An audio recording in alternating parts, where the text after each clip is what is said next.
Rebonjour, très chers frères et sœurs. Merci de me recevoir chez vous. Je suis votre frère, le docteur Raphaël Ekamba. Nous partageons sur la doctrine de l'imposition de mains. Ce n'est pas seulement imposer les mains, ce n'est pas seulement une affaire des pasteurs, c'est une affaire de nous tous. C'est un geste tout à fait naturel par lequel Dieu veut utiliser comme instrument pour faire du bien à une personne. La bénir, la guérir, la délivrer, lui transmettre un don spirituel ou même lui transmettre une bénédiction, ou même confirmer son appel. Alors, aujourd'hui, je vais parler de l'imposition de main comme un point de contact pour transférer la puissance de Dieu, pour transférer l'onction de Dieu. Hein? Alors, c'est quoi l'onction? Parce qu'il y a beaucoup de gens qui ne comprennent pas ces choses. L'onction, c'est quoi? La Bible dit, vous recevrez une puissance et vous serez mes témoins là où vous êtes, à Jérusalem et dans toutes les extrémités de la terre. Alors, il y a ce qu'on appelle l'Esprit de Dieu en nous. Le Saint-Esprit est en nous. C'est celui qui nous conduit, c'est celui qui est notre enseignant, c'est celui qui est notre avocat, c'est celui qui nous convainc, c'est celui qui nous enseigne, c'est celui qui nous montre le chemin, le Saint-Esprit en nous. Alors, les gens souvent disent la petite voix en nous. Moi, je ne suis pas sûr, mais le Saint-Esprit en nous. Maintenant, il y a le Saint-Esprit sur nous. Le Saint-Esprit sur nous devient comme, je ne sais pas si on dit une dynamite, ou ça devient une force. Et c'est avec cette force que nous servons Dieu. Il ne faut jamais servir Dieu avec tes propres forces. Tu dois servir Dieu avec la puissance du Saint-Esprit. Alors Jésus a dit, l'Esprit de Dieu est sur moi. Hein? Alors, quand vous lisez ça, c'est Luc chapitre 4, verset 18. Et quand vous lisez, par exemple, les Actes des Apôtres, chapitre 10, verset 38, la Bible dit, nous savons comment Jésus était loin d'esprit. Alors, vous comprenez, on parle de l'esprit. Et il allait partout et il faisait de bien à tous ceux qui étaient sous la prise du diable, les guérissants et des choses comme ça. Alors, tu comprends qu'on a besoin, pour servir Dieu, on ne peut pas le servir de par nos propres forces, mais Dieu nous donne sa force. Il nous donne sa grâce. Et avec cette grâce, avec cette force que nous servons Dieu, c'est ce qu'on appelle onction. Alors l'onction, c'est tout simplement la manifestation de la puissance de Dieu au travers d'une personne, si je peux définir ça comme ça. Alors voilà. Alors chacun de vous est un. Si tu as le Saint-Esprit à toi, tu es chrétien, le Saint-Esprit est en toi, c'est que tu es un. Tu as cette onction. Maintenant, la seule chose qu'il y a maintenant, une autre expression pour cela, on dit cette personne-là est remplie du Saint-Esprit. Alors, tu vas remarquer que le Saint-Esprit qui est en toi va sortir de toi au travers de tes mains, au travers de ta parole, je ne sais pas, ou de tes paroles, je ne sais pas, mais le Saint-Esprit va sortir au travers de toi sous forme d'une force pour toucher la personne. Alors, quand ça touche la personne, on dit que cette personne-là a été touchée par l'onction du Saint-Esprit. C'est une puissance pour guérir, c'est une puissance pour délivrer. C'est avec cette puissance-là que nous servons Dieu. Alors, je pense, je me suis vraiment évertué à définir ce que c'est que l'onction. Alors, la Bible dit ceci, je vais lire 2 Rois chapitre 13, versets 14 à 21.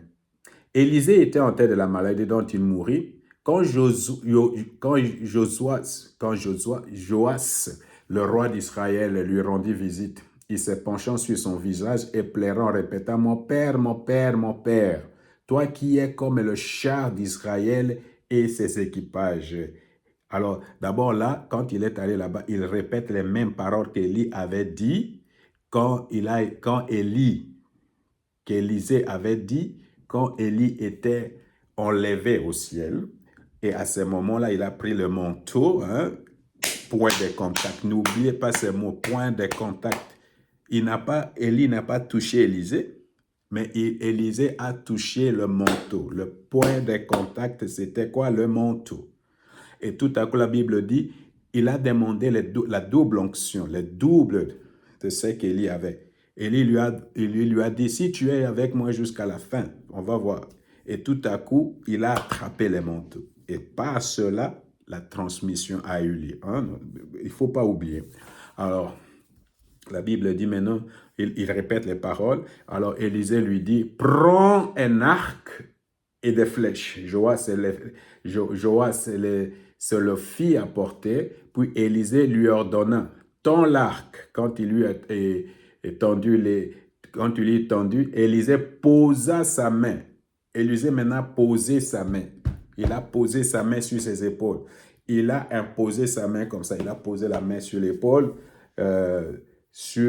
poser ses mains sur celle du roi. Il a, ok, on va voir après quand on va prier.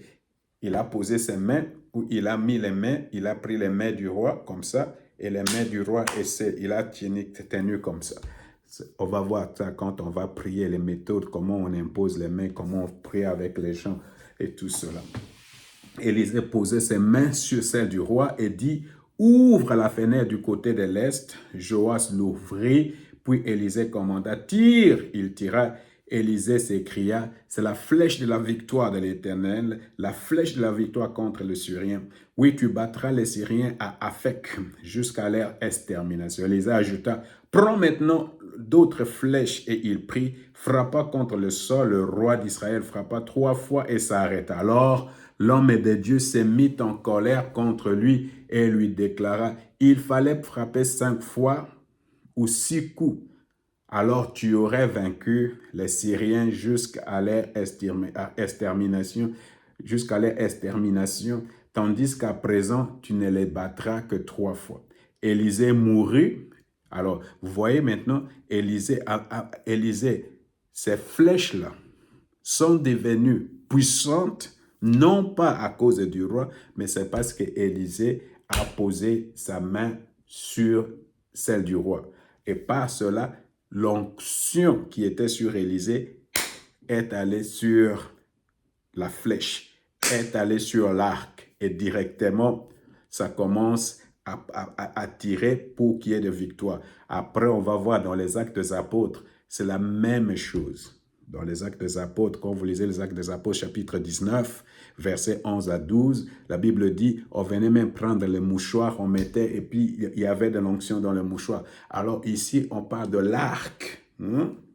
Alors cela, l'onction est venue, l'onction qui était sur Élisée est passée à l'arc, aux flèches, tout simplement parce qu'Élisée avait posé ses mains sur les mains de Joas. Alors, il s'est passé aussi quelque chose d'anormal à propos. Élisée mourut et fut enterré l'année suivante. Des bandes de pillards moabites firent une incursion dans le pays. On était en train d'enterrer un mort quand tout à coup, on vit venir une de ces bandes. Alors, on jeta le corps en hâte dans la tombe, à la hâte dans la tombe d'Élisée.